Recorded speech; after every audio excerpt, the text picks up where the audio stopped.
Hello hi friends, welcome back to our channel Ravalika అడ్డా.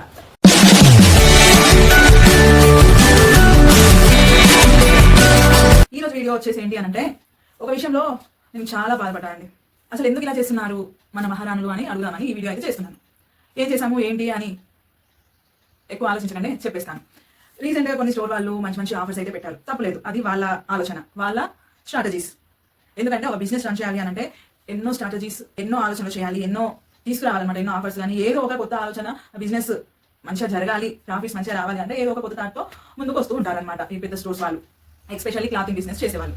తప్పేం లేదు, అది వాళ్ళ బిజినెస్, దాన్ని మనం తప్పు అని అనలేం. అది రైటే. ఎందుకంటే ఒక బిజినెస్ని సక్సెస్ చేయాలి అంటే ఎన్నెన్నో కొత్త కొత్త ఆలోచనలు ముందు పెట్టాల్సిందే. కానీ ఇక్కడ ఏమొచ్చింది అంటే ఆఫర్స్ ఎప్పుడు చూస్తూనే ఉంటాం. ఆషాఢం టైంలో కానీ, మిగతా ఫెస్టివల్స్ టైంలో కానీ ఇలా డిఫరెంట్ సందర్భాల్లో ఆఫర్స్ అయితే పెడుతుంటారు. అది ఏదో విధంగా ఏదో రకమైన ఆఫర్స్ అయితే పెడుతుంటారు. ఎగ్జాంపుల్ 10,000కి 10 శారీస్, లేదా 5 శారీస్, 8,000కి 2 శారీస్, 4 శారీస్, ఇంకా బై 1 గెట్ 1, ఇంకా హాఫ్ ప్రైస్కి ఇస్తాము అంటే శారీ పైన ఉన్న ప్రైస్లో హాఫ్ ప్రైస్కి శారీ మేము ఇస్తాం అంటే 50% ఆఫ్, 80% ఆఫ్, 60% ఆఫ్, ఇలా డిఫరెంట్. ఇంకా ఇంకొంచెం ముందుకెళ్తే silver coin free, gold coin free. Gold అంటే ఏదో 1 గ్రామ్ అలా, కానీ సిల్వర్ కాయిన్స్ అయితే నేను కుప్పలు ఇచ్చేస్తున్నాను. అయితే ఇవన్నీ తప్పేం కాదు. ఇంకా చెప్పాలంటే బెస్ట్ ఆలోచనలు బిజినెస్ లో ఉన్నప్పుడు ఇలాంటివన్నీ బెస్ట్ ఆలోచనలు, చాలా మంచి ఆలోచనలు కూడా. కాకపోతే ఇక్కడ చిక్కేం వచ్చింది అంటే, ముఖ్యంగా మన లేడీస్ ఆఫర్లు అనగానే ఇంటి ఖర్చులు ఉంటాయి, పిల్లల స్కూల్ ఫీజులు ఉంటాయి, అవి ఉంటాయి, ఇవి ఉంటాయి, మొత్తం ఎక్స్ట్రా ఖర్చులన్నీ ఎలా తట్టుకోగలుగుతాము, ఇలాంటి ఆఫర్స్ ఉన్నప్పుడే మనము తక్కువలో చీర తెచ్చుకుందాము అనేసి అనుకొని వెళ్ళిపోయి బోల్తా పడిపోతున్నారు. అయ్యో రామా, బోల్తా ఎందుకు పడిపోతున్నాము, బాగానే ఉంది కదా, ఇప్పుడు 10,000 చీర 5,000కి వస్తుందంటే ఎందుకంత అనేసి అనుకుంటారేమో. దానికి నేను చెప్తున్నాను వినండి. 10,000 చీర 5,000కి ఇస్తే తీసుకొచ్చిన మా లాంటి పరిస్థితి ఏంటండి చెప్పండి? మేము ఎలా బతికేది? అంటే మా ఇంట్లో నుంచి, మా సంపాదనలోంచి 5,000 మీకు ఖర్చు పెట్టడానికి మాకేం అవసరం చెప్పండి? కాదు కదా. పెట్టే ప్రాఫిట్లో క్లియర్గా చెప్తున్నాను. పెట్టే ప్రాఫిట్లో ఇప్పుడు ఒక శారీ ప్రైస్ 100 రూపాయలు మాకు పడి, ఇంకా అదంతా కాదండి, కానీ ఒక శారీ ప్రైస్ ఇంత అమౌంట్ అనుకుంటే దానికి ఒక 200, 300 ఇంత మార్జిన్ పెట్టుకుంటే ఆఫర్స్ పెట్టడానికి ఛాయిసే లేదు. ఎందుకంటే మేము కష్టపడేదానికి ఈ 100 రూపాయలు 200 మిగలడంలో తప్పలేదన్నమాట. ఎందుకంటే మేము కష్టపడుతున్నాం, తీసుకురావాలి, మీకు చూపించాలి, మా కష్టం ఉంది కదా. ఒక శారీకి సేల్ చేయాలంటే ఎంత కష్టం పడాలి, దాని వెంటనే చాలా ఉంటుంది. ఇలా 200, 300 మార్జిన్ పెట్టి అమ్మే వాళ్ళకి ఆఫర్స్ పెట్టడానికి ఛాయిసే ఉండదు. కానీ ఒక చీర మీద 1,000 రూపాయలు, 800 ఇలా అంటే సమ్ అమౌంట్ ఉంటుంది కదా, సారీ ప్రైస్ సమ్ అమౌంట్ ఎంతో కొంత ఉంది అనుకోండి, దానికి డబల్ చేస్తే 50% ఆఫ్ అనేసి మీకు ఇవ్వచ్చు, లేదా బై 1 గెట్ 1 అనేసి ఇవ్వచ్చు. అంటే బై 1 గెట్ 1 ఇస్తున్నప్పుడు 2 చీరల ప్రైస్ ఒకే చీర పైన పడుతుంది, మిగతాది మీరు ఫ్రీ అని అనుకుంటున్నారు. కానీ వాళ్ళ దృష్టిలో, అంటే మా దృష్టిలో 2 చీరలు నేను సేల్ చేస్తున్నట్టు. ఇది నాకు 2 చీరల ప్రైస్ వచ్చింది, నేను 2 చీరలు అమ్మాను, 2 చీరల ప్రైస్ వచ్చింది. మీకు ఎలా ఉంటుంది? నేను ఒక చీర అనుకుంటే ఇంకో చీర ఫ్రీ వచ్చిందని మీరు అనుకుంటారు, కానీ అది రాంగ్. నేను 2 చీరలు మీకు అమ్మాను, అంతే. నా అమౌంట్ నాకు వచ్చేసింది. అది ఆఫర్స్లలో ఇలా ఉంటుంది. ఇక ఏ ఆఫర్ పెట్టుకున్నా సరే, 10,000కి 5 చీరలు, 8 చీరలు ఇలాంటి ఆఫర్స్ ఉంటాయి చూడండి. మీరు పెట్టే ఈ 10,000లో ఆ చీరల ప్రైస్ ఇంక్లూడ్ అయి ఉంటుంది. ఉత్తినే 10,000కి 8 చీరలు ఇవ్వడానికి ఈ అందరూ ఏం పిక్చర్లు కాదు. అయినా మీరు ఆలోచించాలి, ఇన్ని ఆఫర్స్ పెడుతున్నారు, ఇంత చేస్తున్నారు, మళ్ళీ స్టోర్స్ తీసుకొస్తున్నారు, అంటే స్టోర్స్ బ్రాంచెస్ తీసుకొస్తున్నారు. ఇది ఒకటి దృష్టిలో పెట్టుకోవాలి. అసలు వీళ్ళకి ఇన్ని ఆఫర్స్ ఇచ్చుకుంటూ ఇంత చేస్తూ ఇన్ని బ్రాంచెస్ ఎలా పెడుతున్నారు, ఇంత డెవలపింగ్ ఎలా అవుతుంది, అసలు ఎలా ఇదంతా సాధ్యం అనేసి మీరు ఒకసారి ఆలోచించాలి. అసలు ఇది ఎలా సాధ్యం?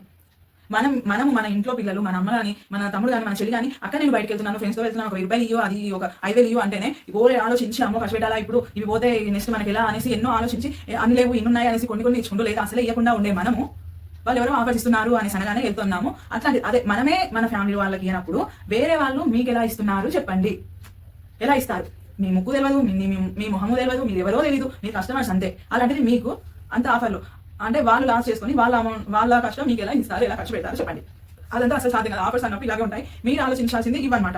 ఒక ఆఫర్ నడుస్తుంది బయట, మనం వెళ్ళాలి అనుకున్నప్పుడు ఒకసారి థింక్ చేయండి, ఈ ఆఫర్లో పెట్టేవి ఎలా ఉంటాయి అంటే ఓల్డ్ స్టాక్ ఉంటుంది, అంటే ఇదే ఉంటుంది అని చెప్పట్లేను, ఇలాగే ఉంటుంది అని చెప్పట్లేను, కొత్త స్టాక్ కూడా ఉంటుంది, మీరు కొన్ని మిగిలిపోయినా కూడా అందులో యాడ్ చేస్తుంటారు. ఎందుకంటే ఆఫర్స్ కదా, వెళ్తూ ఉంటాయి. ఇంకా బిజినెస్ అన్నప్పుడు ఇలాగే ఉంటుంది, నేను కూడా చేస్తాను కాబట్టి ఇలాగే ఉంటుంది. కాకపోతే పెట్టిన పెట్టుబడన్నా మాకు వెళ్ళాలి అనే ఆలోచనలోనే ఉంటాము, అన్ని కలిపి ఆఫర్లోకి తీసుకొస్తాము. కానీ ఇక్కడ ఏమైతుంది అంటే, నేను చెప్పేది ఒకటే, మీరు మీ ఫ్యామిలీకి ఎన్నో ఆలోచించుకుని ఖర్చు పెడుతూ ఉంటారు. ఆఫర్లో తీసుకుంటే కొంచెం అమౌంట్ తగ్గుతుంది, మనకి కొంచెం మిగులుతుంది, వేరే దానికి యూజ్ అవుతుంది అని మీరు అనుకుంటున్నారు, కానీ ఫ్యాక్ట్ మాత్రం అది కాదు.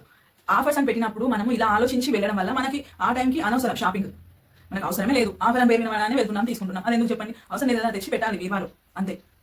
అదే డబ్బులు మీకు అవసరం ఉన్నప్పుడు మంచిగా షాప్కి వెళ్ళి, అది మీకు తెలిసిన షాప్కి, లేకపోతే ఆన్లైన్లోనైనా సరే, మీరు కొంచెం ఒకరిని ట్రస్ట్ చేస్తారు కదా, మంచిగా ఇస్తారు అని, అలాంటి వాళ్ళ దగ్గర అయినా సరే మీకు అవసరం ఉన్నప్పుడు కొనుక్కోండి. లేదా మీకు నచ్చింది, మీరు ఎప్పటి నుంచో వెయిట్ చేస్తున్నారు, ఈసారి నాకు కావాలి అని వెయిట్ చేస్తారు కదా, అలాంటివి కనిపించినప్పుడన్నా కొనండి. అంతేగాని ఇలాంటి ఆఫర్స్ పెట్టినప్పుడు జనాలు అలా ఎగబడి వెళ్తే ఏం బాగుంటుంది చెప్పండి? అసలు ఒక వీడియో చూసాను, ఫుల్ జనాలు, ఒక షాప్ అని కాదు, చాలా షాప్స్ ఇలానే ఉన్నాయి. ఈ కొన్నిసార్లు కొన్ని స్టోర్స్ వాళ్ళు జనాలను చూసి తట్టుకోలేక క్లోజ్ చేసేసారు ఆఫర్. షాపే క్లోజ్ చేయడం జరిగింది. అంటే మొత్తానికి కాదు, ఆ రోజుకి క్లోజ్ చేయడం జరిగింది అనమాట. అయితే జనాలు ఇలా ఎగబడి వెళ్తూ ఉంటే రోజులు అసలే బాలేవు. అంతమంది జనాల్లో అసలు వెళ్ళడానికి గ్యాప్ లేకుండా మన చేతులు కూడా ఫ్రీగా ఉండలేనంత రష్లో అసలు ఎలా సాధ్యం అండి? చీరలు ఏమన్నా పులిహోర పొట్లాలా ఎలా ఉంది అని అంటే విసిరేసి తీసుకోవడం ఏంటండి చీరలు? నాకు అర్థం కాదు. అలా విసిరేస్తారా? మనం షాపింగ్కి వెళ్తే మనం చీరలు ఎలా కొంటాం? అసలు ఒక షాప్కి చీరలు ఉందామని వెళ్ళినప్పుడు షాప్లో శారీస్ చూసే వాళ్ళు ఉంటారు కదా, వాళ్ళు ఒక్కొక్క కస్టమర్కి ఒక్కొక్కరు చూపిస్తారు. అలా వాళ్ళు లేకపోతేనే మనం కోసం వెయిట్ చేస్తాము ఎంతసేపు అయినా, లేదా వేరే షాప్కి వెళ్తాము. అలాంటిది ఇలా వెళ్ళి విసిరేసి తీసుకోవడం ఏంటంటే అది క్వాలిటీ చెక్ చేయొద్దా? డిజైన్ ఏంటి, బ్లౌజ్ ఏంటి, సారీ ముందు సైడ్ ఎలా వచ్చింది, బ్యాక్ సైడ్ ఎలా వచ్చింది, దాని క్వాలిటీ ఎట్లా ఉంది, బట్ట ఎట్లా ఉంది, మనం పెట్టే ప్రైస్కి అది వాడతా కాదా, ఇలాంటివి ఏం ఆలోచించొద్దా అండి? ఇవేవి చూడొద్దా అసలు? ప్రాపర్గా చీర కొనాలి అని అంటే అప్పుడు ఎప్పుడో వెనకటి నుంచి ఇప్పటి దాకా ఒక చీర కొనాలి అని అంటే మనం వెళ్ళి ఫస్ట్ మంచిగా నిమ్మలంగా ఆరామ్సే కూర్చొని ఉంటే, అందరం ఇలా కూర్చుంటే, ఇద్దరం వెళ్తే ఇద్దరు, ఒకరు వెళ్తే ఒకరు, ఎంతమంది వెళ్తే అంతమంది ఇలా కూర్చొని చూపించే వాళ్ళు వచ్చి సారీస్ ఒక్కొక్క సారీ చూపిస్తూ ఉంటే దాని అంచు చూసి, జరీ చూసి, ఫ్రంట్ చూసి, బ్యాక్ చూసి, బ్లౌజ్ చూసి, పలుపాటు చూసి, ఇన్ని చూసి మనం పెట్టే ప్రైస్కి ఇది వాడతా కాదా అని లాస్ట్కి ప్రైస్ ట్యాగ్ కూడా చూసి, ఇవన్నీ చూసి అందులో ఒక 10-20 చూసి అందులో ఒక సెలెక్ట్ చేసుకునే మన లేడీస్ని అలా విసిరేస్తే తీసుకోవడం ఏంటో నాకు ఇప్పటికీ నాకు అర్థం కావట్లేదు. ఆఫర్స్ పెట్టే వాళ్ళు పెడతారు, వాళ్ళది ఎటువంటి తప్పు లేదు. ఎందుకంటే ఒక బిజినెస్ పర్సన్గా బిజినెస్లోకి అడుగు పెట్టాక బిజినెస్ని డెవలప్ చేయాలి, తెచ్చిన స్టాక్ అయిపోగొట్టాలి అని అంటే ఆఫర్స్ పెట్టడం తప్పే లేదు. కానీ వెళ్ళేటోళ్ళం ఆలోచించాలి, మనకి ఇప్పుడు అవసరమా కాదా, అసలు ఆఫర్స్లో ఉండే మ్యాజిక్ ఏంటి, అది ఎలా వస్తుంది, అసలు ఇంత తక్కువకి ఈ చీర ఎలా ఇస్తున్నారు ఏంటి అనేది, ఇలాంటివన్నీ కూడా మనం మైండ్లో ఆలోచించుకొని షాపింగ్కి వెళ్తే బాగుంటుంది.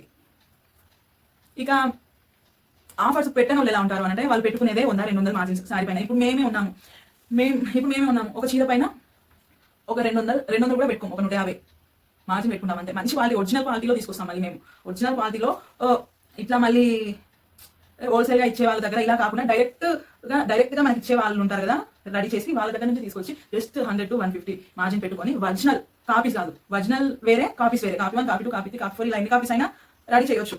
బట్ డిఫరెంట్ ఉంటుంది. చూసుకుంటే ఒరిజినల్కి కాపీ 1కి డిఫరెంట్ తెలియదు. బాగా బట్టల గురించి బాగా ఐడియా ఉన్న వాళ్ళకి మాత్రమే తెలుస్తుంది డిఫరెంట్. కాపీ 2, కాపీ 3 ఇవి ఈజీగా గుర్తుపట్టొచ్చు. కాపీ 1 ఒరిజినల్కి కాపీ 1కి కొంచెం డిఫరెంట్ ఉంటుంది, అది గుర్తుపట్టలేము అనమాట. తెలిసిన వాళ్ళు మాత్రమే ఐడెంటిఫై చేస్తారు. ఇక మాలాంటి వాళ్ళు చాలా మంది ఉంటారు జెన్యూన్గా తక్కువ మార్జిన్స్తో మంచి క్వాలిటీ, మంచి శారీస్ జనాలకు ఇవ్వాలి అన్న ఫ్యాషన్తో బిజినెస్లోకి వచ్చిన వాళ్ళు కూడా ఉంటారు. ఇలాంటి వాళ్ళు ఆఫర్స్ ఎలా పెడతారు? పెట్టుకునేదే 100-200. ఇందులో ఆఫర్స్ పెట్టి ఇస్తే ఇక వీళ్ళకే మిగులుతుంది. ఇక వీళ్ళది ఉన్నదంతా అమ్మేసుకొని చిప్ప చేతి పట్టుకొని కూర్చోవాలి.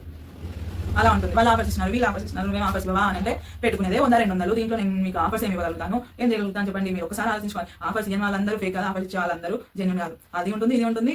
ఎటకేలకు లాస్ట్ వచ్చేసి తీసుకునే వాళ్ళు చేసే ఆలోచనలో ఉంటుంది అనమాట. ఇక అంతే.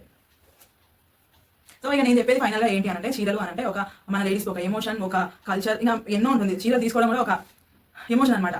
అలా ఈజీగా విశ్లేష తీసుకోవడం, డబ్బుల నుంచి తీసుకోవడం. కొన్ని వీడియోస్ కూడా చూస్తుంటాను, కొన్ని షేర్ చేసుకుంటారు. ఇలా ఒక బేల్ ఓపెన్ చేస్తూనే ఉంటారు, వీడియో షూట్ చేసుకుంటూనే జనాలు వచ్చి ఇలా తీసేసుకుంటారు, అలా ఇలా తీసుకుంటారు. ఒక చీర తీసుకోవాలంటేనే మనము అన్ని చూస్తాం, ఇంట్లో ఉన్న చీరలు నాకు కేకలేదు, ఏది చేయలేదు, ఏది తీసుకోవాలనేసి. అలాంటి మనము ఇలా డబ్బుల నుంచి బేల్ నుంచి ఇలా తీసుకొని ఇలా 4 పట్టుకొని వెళ్ళి బిల్లేసుకొని తీసుకెళ్ళడం ఏంటో అది కాదు. ఇవన్నీ వీడియోస్ చూసి ఇవన్నీ చూసి అసలు మోసపోకండి. ఒకసారి షాపింగ్ చేసేటప్పుడు ఒకసారి ఆలోచించండి, అంతే. సో గుర్తుంది కదా, మనం వచ్చేసి మన దాంట్లో మన డిజైనర్ కలెక్షన్లో మంచి డిజైనర్ కలెక్షన్ సారీస్ అయితే తీసుకొస్తాను. కాబట్టి మీరైతే మన ఛానల్ని సబ్స్క్రైబ్ చేసుకొని పక్కన బెల్ సింబల్ని క్లిక్ చేయండి. ఎప్పటికప్పుడు మన వీడియోస్ మీ దాకా మీ ఫోన్లో రీచ్ అయ్యి నోటిఫికేషన్ అయితే వస్తాయి. ఇక సారీస్ అయితే చాలా బాగుంటాయండి, ఒకసారి ప్రీవియస్ వీడియోస్ కూడా చూడండి, అర్థమవుతుంది. అలాగే వీడియోకి అయితే ఒక లైక్ ఇచ్చేయండి. సరే అండి, ఈ రోజు వీడియో అయితే ఇది, జస్ట్ ఇన్ఫర్మేషన్ ఇద్దామని వీడియో అయితే చేశాను. కోపం తెచ్చుకోకండి, తప్పు పట్టకండి, అసలు బాధపడకండి. ఏదో మీ ఇంటి మంచిగా మీకు ఒక ఫ్రెండ్గా, ఒక చెల్లిగా, ఒక అక్కగా, ఒక వదిన ఒక మంచి సలహా ఇద్దామనేసి ఈ వీడియో అయితే చేశాను. ఇక తప్పు పట్టుకుంటారో లేదు మంచి విషయం చెప్పావు అనేసి తలుచుకుంటారో మీ ఇష్టం. సరే మరి ఉంటాయి ఈరోజు వీడియో అయితే ఇది, మరి బాయ్.